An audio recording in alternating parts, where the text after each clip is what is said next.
అనకాపల్లి జిల్లా నక్కపల్లి మండలం రాజేపేటలో bulk drug park వ్యతిరేకంగా మత్స్యకారులు చేస్తున్న నిరసన శిబిరం వద్ద భారీగా పోలీసులు మోహరించారు. జిల్లా కలెక్టర్ బుధవారం వచ్చి సమస్యను పరిష్కరిస్తానని ఆదివారం హామీ ఇచ్చినా నేడు ఆయన రాకపోవడంతో ఉద్రిక్తత నెలకొంది. మత్స్యకారులు మళ్లీ జాతీయ రహదారి దిగ్బంధనం చేస్తారనే అనుమానంతో రాజేపేట గ్రామాన్ని పోలీసులు పూర్తిగా చుట్టుముట్టారు. నక్కపల్లి ఉప్మా గ్రామాలతో సహా 4 కిలోమీటర్ల రోడ్డు మార్గంలో అడుగడుగునా పోలీసులు మోహరించారు. బల్క్ డ్రగ్స్ పార్క్ వద్దు, మా పొట్ట కొట్టొద్దు అంటూ మత్స్యకారులు నినాదాలు చేశారు. ప్రాణాలైనా ఇస్తాం కానీ డ్రగ్స్ పార్క్ కట్టనివ్వమని ఆందోళనకారులు స్పష్టం చేశారు. హోంమంత్రి నియోజకవర్గ పరిధిలో అన్యాయం జరుగుతున్నా పట్టించుకోకపోవడం బాధాకరమన్నారు. తమకు న్యాయం చేయాలని వారు ప్రభుత్వాన్ని డిమాండ్ చేశారు.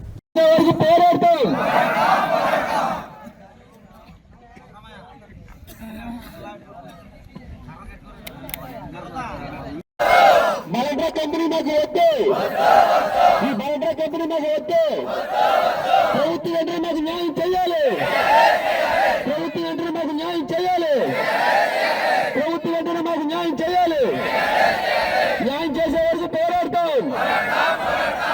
ఎక్కడ లొంగలేదు. ఈ కంపెనీ ఆపే వరకు రాజీపేట తీసేదే లేదని చెప్పి సందర్భంగా తెలియజేస్తా ఉన్నాం. ప్రకారం మీరు ఆలోచన చేసుకోండి. స్వతంత్రం వచ్చే 76 నిమిషాలు అవుతా ఉంది, కానీ మత్స్యకారులకు నిజమైన స్వతంత్రం రాలేదు. ఇది ఏ కంపెనీ కట్టాలన్నా మత్స్యకార ప్రాంతంలోనే, తీర ప్రాంతంలోనే కట్టాలని చెప్పేసి సముద్రమా జీవనం, సముద్రమా జీవనం, సముద్రమా జీవనం. ఈ విషపూరితమైన రసాయన కంపెనీలు మా తీర ప్రాంతం మీరు ప్రభుత్వానికి మీరు తెలియజేయండి.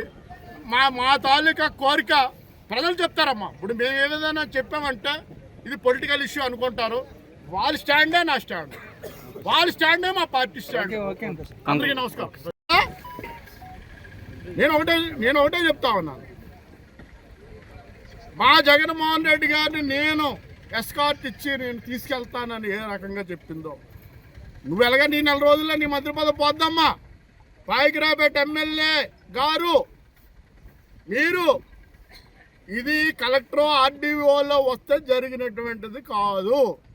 ఇది పొలిటికల్ డెసిషన్ తీసుకోవాలి, ముఖ్యమంత్రి గారు తీసుకోవాలంటే ఇక్కడ పొలిటికల్ ప్రెజర్ కావాలి.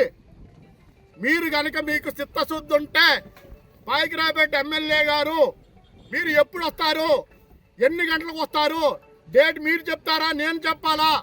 ఒకటి మాత్రం స్పష్టంగా చెప్తాను, మాకు సమస్య పరిష్కారం అవ్వాలి తప్ప మేము ఏ రకంగా దౌర్జన్యాన్ని కానీ ల్యాండ్ ఆర్డర్ కానీ మేము చేతిలోకి తీసుకోము. మీకు మాటిస్తా ఉన్నాను.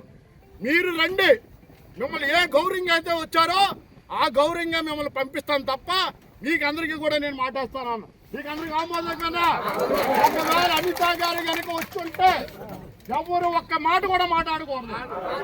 గౌరవంగా వస్తాను, గౌరవంగా పంపిద్దాం. ఏదున్నా నేను మాట్లాడతాను, నేను చూసుకుంటాను. మళ్ళీ మాట ఇచ్చామని మళ్ళీ గౌరవ చేయడం, మన సమస్య పరిష్కారం అవ్వలేనప్పుడు అప్పుడు చూసుకుందాం. అదే పాడేరులో బాక్సైట్ ఉద్యమం జరుగుతూ ఉంటే ఇదే చంద్రబాబు నాయుడు బాక్సైట్ ముందుకెళ్ళి సముద్రం మీదకి వెళ్తే కనుక వాళ్ళకి కడుపు నిండే పరిస్థితి లేదు. మరి 32 రోజులుగా శాంతియుతంగా చట్టాలను చేతిలో తీసుకోకుండా వాళ్ళందరూ నిరసన తెలియజేస్తుంటే ఈ రోజు అధికార పక్షం ఏం చేస్తుందని నేను అడుగుతా ఉన్నాను. రెండోది, మరి గౌరవనీయులైన హోంమంత్రి గారు ఆ రోజు ఏం మాట్లాడారు, ఇప్పుడు ఆవిడ గారు ఎక్కడున్నారని నేను మిమ్మల్ని అందరూ ప్రశ్నిస్తా ఉన్నాను. ఆవిడ మాటలు ఒక 2 నిమిషాలు మీరు మాట్లాడితే అప్పుడు నేను పూర్తిగా క్లారిటీ ఇస్తాను, ప్రభుత్వానికే నేను క్లారిటీ ఇస్తాను.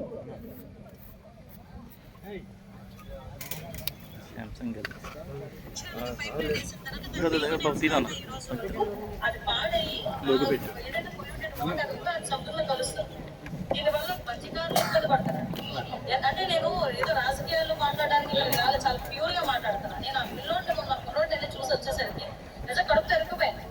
13 సంవత్సరాల పిల్లోడు కిడ్నీ లేదేంటమ్మా, అదేవో ముసలోడా, 40 సంవత్సరాలోడా, 50 సంవత్సరాలు, 40 సంవత్సరాలకు వచ్చినట్టు అయ్యో పాపం అంటున్నాం. అదే 15 సంవత్సరాల కుర్రోడు కూడా కిడ్నీ పోతుంది. నేనేమంటానంటే ఈ విషయంలోని కొంచెం రాజకీయాలన్నీ పక్కన పెట్టి పోరాటం కనుక చేయకపోతే గ్రామస్తులతో పాటు అందరు నెక్స్ట్ జనరేషన్ ఇబ్బంది పడతారు చెప్పారు. జనరేషన్ ఇబ్బంది పడతారు. ఇంక అనకూడదు కానీ రాజీపేట గ్రామం ఒకప్పుడు ఉండేది అని అనుకోవడం తగ్గించి ఎవరు ఉంటాయి. క్యాన్సర్ వస్తుంది, కిడ్నీస్ పోతాయి, లివర్ పోతుంది, ఊపిరితిత్తులు పోతాయి, గ్యాస్ ఇవన్నీ జరుగుతాయి. అంటే ఆల్రెడీ ఎస్టాబ్లిష్డ్ అయిపోయింది. దాన్ని మాకు తీసేయమని ఏదైనా చెప్పట్లేదు. బట్ ప్రికాషనరీ గా వెళ్ళమని మనం చెప్పాలి.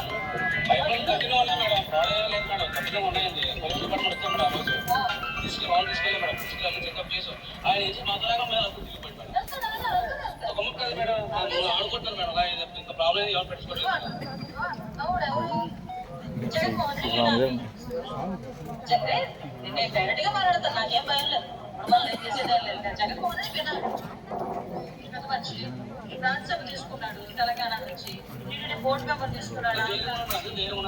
ధైర్యంగా ఉంటారు. మనం ఏం చేయాలి? లేకపోతే సంవత్సరం పాటు పచ్చికాయలందరూ కూడా ఇక్కడ ధర్నా చేస్తా ఉంటే ఒకడే వచ్చి స్పందించాలి కదా. నెక్స్ట్ ఇంకొకటి పైప్ లైన్ వేయడానికి మీరేమైనా గ్రామస్తులను పరిశీలించారు? వితౌట్ పంచాయతీ తీర్మానం, without public hearing pipe line వేసే ప్రసక్తి లేదు. పైప్ లైన్ వేసే ప్రసక్తి లేదు. ఎవరు ప్రధానమంత్రి నరేంద్ర మోడీ వచ్చి కూర్చున్నా కూడా పైప్ లైన్ వేయలేడు మీ సహకారం లేకపోతే. దానికి మీరు అందరూ ముందు కట్టుబడి ఉండండి. 365 రోజులు చేసామా, 400 రోజులు చేసామా ధర్నా కాదు. ఆ విషయంలో మీరందరూ కట్టుబడిగా ఉంటేనే కనీసం నేను చెప్పేది రెండు చదువుకుని రోజులు ఉన్నారు. మీరైనా కొంచెం యాక్టివ్ గా ముందుకు రండి. నేను మెయిన్ అది నేను కోరుకుంటాను కదా. పెద్దలందరూ ఉంటారు, పెద్దలు సపోర్టివ్ ఉంటారు. పెద్దలకు చాలా మంది కొంతమంది చదువుకుంటారు. కానీ మీరు అందరూ అంత చదువుకొని బయటకు వచ్చిన వాళ్ళు. కాబట్టి జీవో నేను మీకు అది లెటర్ మీకు ఫార్వర్డ్ చేయమని బుక్స్ లో ఫార్వర్డ్ చేస్తాను. నేను ఆర్టీఆర్ తెప్పించుకున్నాను. అంటే అంత మనకి డెలిబరేట్ గా తప్పు చేస్తూ కూడా బయటకి